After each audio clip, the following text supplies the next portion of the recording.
Olá, a paz de Cristo sobre a sua vida. Nós temos aqui um texto da Palavra de Deus e vamos continuar falando aqui sobre as lições que a gente pode aprender com a vida de Gideão. Bem, nós já falamos sobre a história de Gideão, o contexto histórico da cidade lá, do povo de Israel em que ele estava vivendo. E Gideão tinha sido então levantado por Deus para libertar a nação de Israel dos medianitas. E aqui no capítulo 6, verso 33 e 34 diz: nesse meio tempo, todos os medianitas, amalequitas e outros povos que vinham do leste uniram-se ao exército, atravessaram o Jordão e acamparam no vale de Jezreel. Então o Espírito do Senhor apoderou-se de Gideão e ele, com toque de trombeta, convocou os abiesritas para segui-lo. Olha, Deus convocou Gideão para uma missão.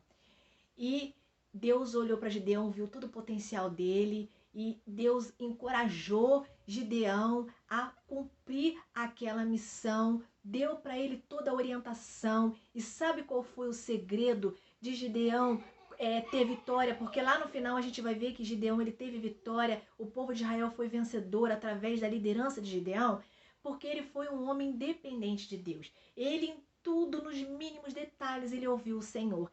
Antes desse fato aqui acontecer que eu li, Gideão, ele tinha sido orientado por Deus a demolir um altar que tinha sido feito para Baal e fazer ali um novo altar, um altar para o Senhor, e queimar ali um novilho. Quando foi no outro dia, ele fez isso à noite, porque ele temeu pela sua família e temeu também os homens da cidade que estavam todos corrompidos, já não seguiam mais o Deus dos deuses, o Senhor Todo-Poderoso. Eles estavam seguindo a outros deuses. E ali, quando viram que tudo aquilo tinha acontecido, um começou a perguntar para o outro: quem fez isso? Quem fez isso? Ah, só pode ser Gideão.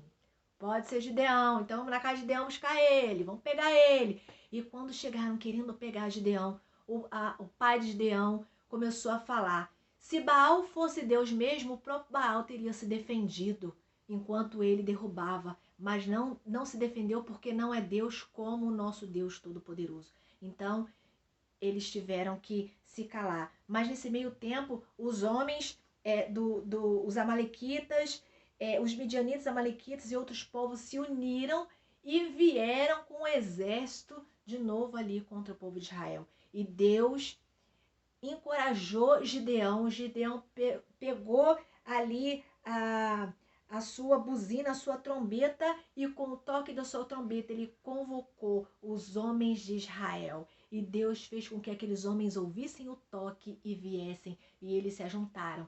E aquelas pessoas sem preparo, eles vieram ali, né? Então, a gente observa aqui, sabe o quê?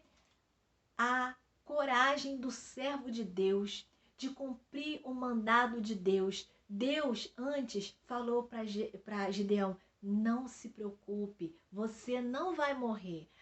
Esse mundo ele tá tão corrompido que às vezes a gente fica com medo de fazer o que é certo. E a gente às vezes vai fazer o que é certo, tenta fazer na calada da noite, escondidinho, com medo do que os outros vão dizer, do que os outros vão pensar. E Deus está dizendo para mim e para você: fique tranquilo, eu me responsabilizo. Vai lá e faz o que eu mandei, que eu vou te guardar. E Deus, ele ainda permite que a gente, por causa do nosso medo, às vezes a gente faça alguma coisa nos bastidores, com medo de aparecer, com medo porque fica preocupado com o que o outro vai pensar, aquele que não está no mesmo pensamento que a gente, na mesma intenção. Mas Deus, quando ele dá uma missão, ele se responsabiliza, ele guarda, ele dá unção, ele dá poder para você ir adiante e concluir a tua missão. Então aquilo que é certo para você fazer, não tenha medo de fazer, porque Deus vai te honrar. Seja fiel a Deus e à palavra, seja obediente ao Senhor,